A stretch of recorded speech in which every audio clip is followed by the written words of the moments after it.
If you had any doubt in your mind that the next gen of games isn't going to be absolutely crazy, then look no forward than this video, because ladies and gents, what we have witnessed in the past couple of hours is absolute perfection, if I might say so, or at the very least something very close to that. I'm pretty sure that many of you have seen that Unreal Engine 5 gameplay demo reveal that fully ran on the PlayStation 5 hardware, as in, yes, that console that is still releasing in holiday 2020 according to the latest Sony financial reports. So a ton of very interesting details over here, a lot of new information to go over, and a ton of stuff to expect from the next gen of games in terms of how they are developed, how the polygons are rendered, how the lighting in it is rendered, and how all of that is handled to make something like this. So let's jump right into it with all of the details, and as always, a thumbs up on this video would be super awesome. Let's begin with that Unreal Engine 5 tech demo on the PlayStation 5 that looked absolutely gorgeous. Now there's two types of technologies over here that power up all of these amazing looking graphics,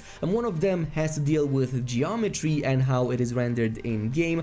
So all the current gen constraints in terms of poly count needing to be reduced in order to save performance, and of course having lower resolution textures for smaller items, and even like LOD generation, you know, that pop-in that happens all the time in a lot of video games. Yeah, that's gonna be a thing of the past since Unreal Engine 5 and hopefully other game engines as well on the next gen are going to handle this in a much better way. The same goes with the lighting. Apparently this dynamic global illumination solution is going to react very similar to how light changes in real life, in making all of those scenes more realistic. There were even some examples over here like how the sun angle changes from the time of day, turning on a flashlight or blowing a hole in the ceiling, and indirect lighting will adapt accordingly. Even the environment will react to all of these lighting changes, like we saw some bugs reacting to the flashlight flashing light on them, which was again really marvelous and a truly spectacular tech demo. We of course also saw that water displacement and the water reflections and the lighting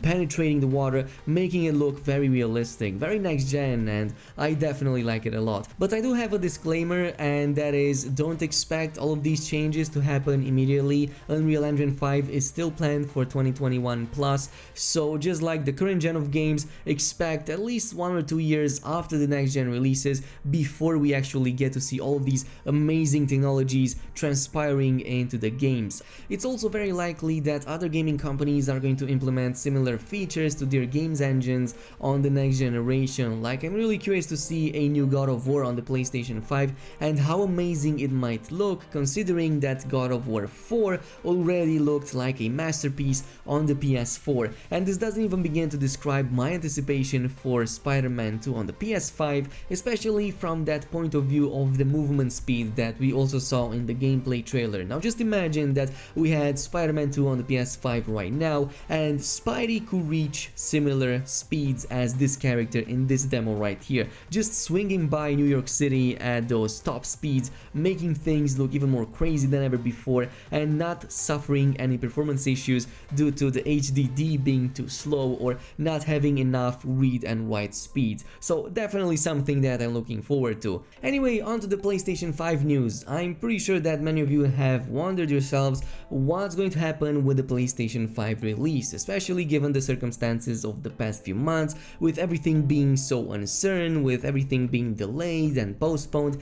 Does this still affect the original release date for the PlayStation 5, which was holiday 2020? Well, the answer is apparently no. It seems that none of the current events have affected the schedule of release of the upcoming PlayStation 5, and according to Sony's latest financial results, the console is still scheduled for holiday 2020, which means we don't have to suffer any more delays with all of the others that have happened in the past few months as it is. Nonetheless, the company seems to be going quite strong even during these current events, and the PlayStation 5 has recently reached 110.4 million units sold in total from the beginning of the cycle. So that's about 7 years and 110.4 million units sold, making it one of the best sold consoles of all time. And it definitely shows. Sony has been on top this generation. It seems that they also have a strong footing into the next generation with all of these amazing exclusives lining up and a ton of cool hardware behind the PlayStation 5.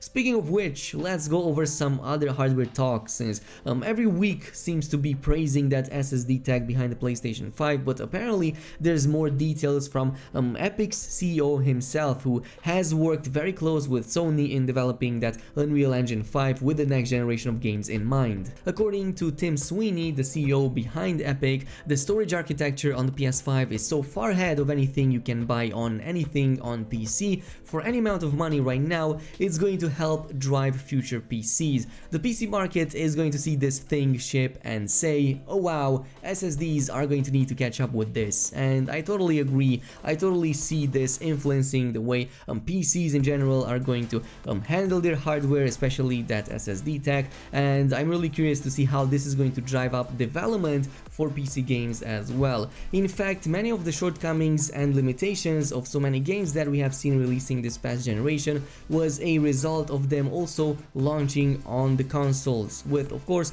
the limitations coming from the hardware on that, and this would affect not just performance and visuals, but also of course that level design. According to the same Tim Sweeney, because of this high-speed SSD present on the new consoles, the result is larger game worlds loading much faster than ever before, which could result in drastic changes to how developers approach everything from balancing visual quality and performance to level design. One of the best examples in this regard is Final Fantasy VII Remake, which looks marvelous, but it's absolutely filled to the brim with so many passages and things you have to squeeze into, like small tunnels and sections that are basically loading screens for the next area that you're traveling into, and it definitely gets quite annoying after some time, even though this is a 10 out of 10 game for me. Anyway, for those who have forgotten or didn't check out my previous video from today, make sure you stay tuned for the state of play for tomorrow. This is going to be May 14 around 1 PM Pacific time, when Sony is going to showcase a full 18-minute proper gameplay of the upcoming Ghost of Tsushima game that's going to release this summer. It's likely going to showcase a ton of new stuff. I've already discussed that in the previous video, so go ahead and check it out.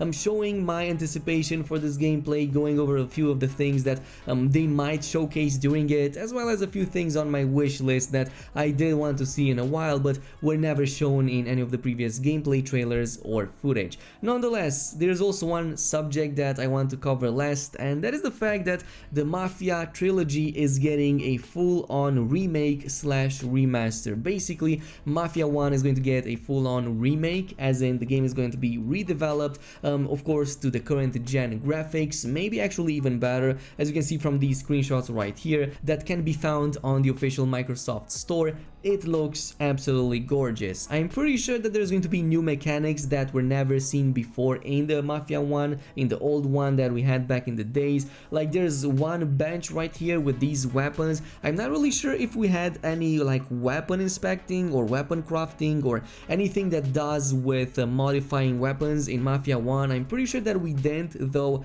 Yeah, my memory kind of slips right now, but I'm pretty sure that this is now in the plans, and this is just a hint over there that now there's going to be more to each and every single one of the mechanics that made Mafia 1 so marvelous. Also going over the details on the faces right here, it looks absolutely amazing. Not really sure if the voice actors are the same or if they have recapped all of these, if like the audio is still the same from the old game. I kind of doubt it. I'm pretty sure they have recasted most of the characters in those games, but I'm not sure if this is the original actor that also played the main character back then. I just wanted to let you guys know there's going to be an announcement apparently on the 19th of this month, so basically next week, regarding Mafia 2, by the way, not Mafia 1. Mafia 1 apparently is planned for August, but until then we might get a Mafia 2 remaster, not a remake, just a remaster. So improved graphics, improved gameplay, see that 60 FPS 4K apparently is going to be possible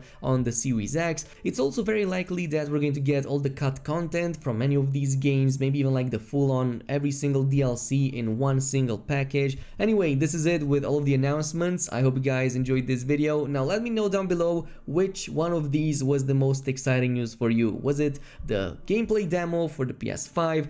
Was it that Mafia 5 reveal, or is it that State of Play Ghost of Tsushima 18-minute gameplay that is going to happen tomorrow? Leave your comment down below, and as always, don't forget to like and subscribe. Also activate the notification bell, and I will see you guys next time.